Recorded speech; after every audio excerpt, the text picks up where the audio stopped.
It's not a swimming pool. Not mine but my dad's.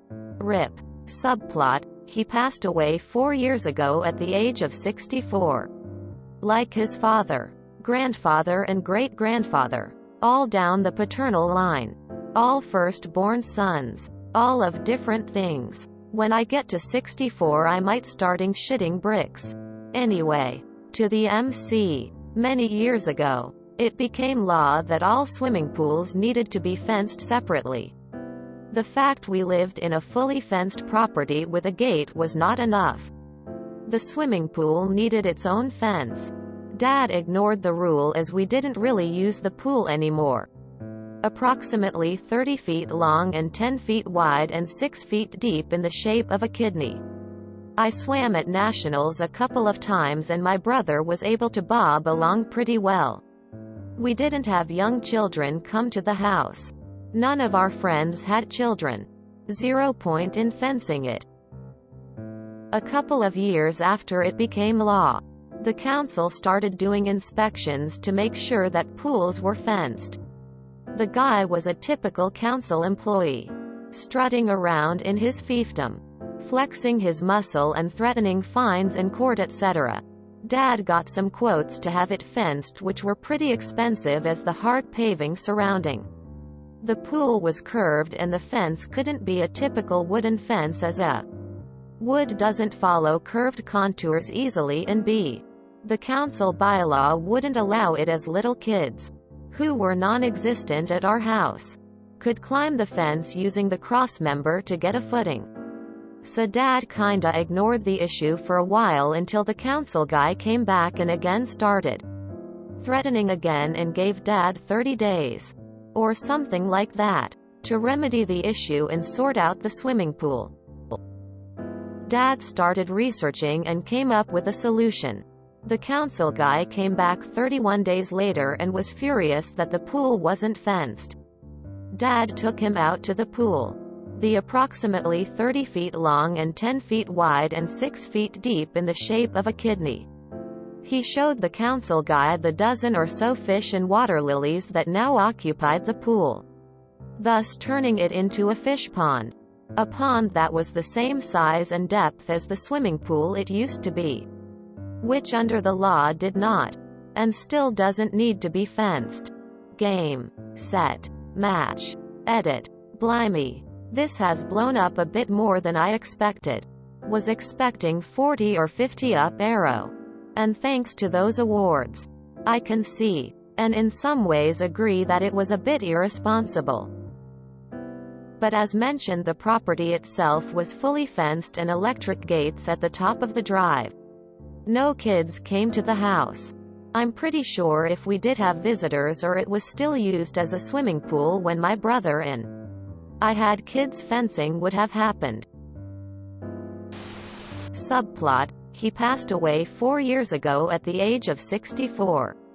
Like his father, grandfather and great-grandfather. All down the paternal line. All first-born sons. All of different things. When I get to 64 I might starting shitting bricks. Anyway. To the MC. Reminds me of my mom's family. Her dad died at 64 and a half. Her mom died years later at 64 and a half. Then the oldest child, my uncle, died at 54 and a half. That started the family joke. Then my mom, the next oldest, turned 64. She kept joking, but we were uneasy about it. Then she was diagnosed with leukemia 2 months after her 64th birthday. Not so funny anymore. Sure enough, made it to 64 and a half. But not 65. As one of my sisters has put it, this can become a self-fulfilling prophecy. If you expect to go at 64, your body might just fulfill that.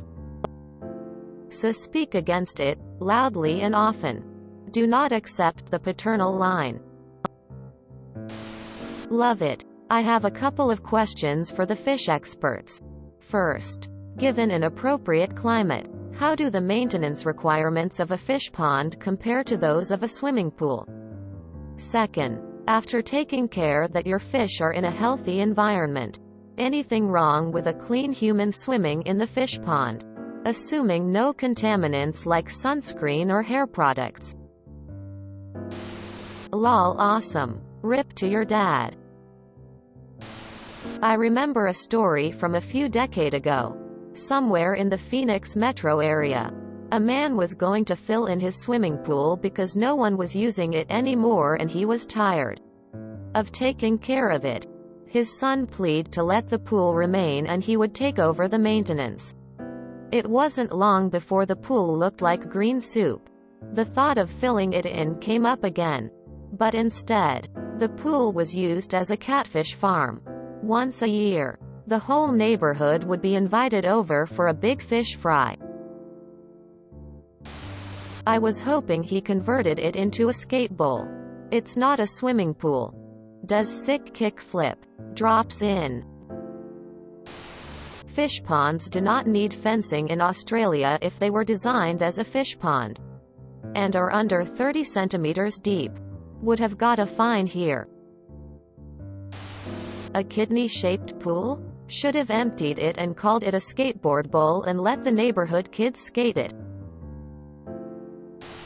The reasoning would have been that the swimming pool was an attractive nuisance, which would have encouraged kids to break into the garden in order to swim in it, who could then drown.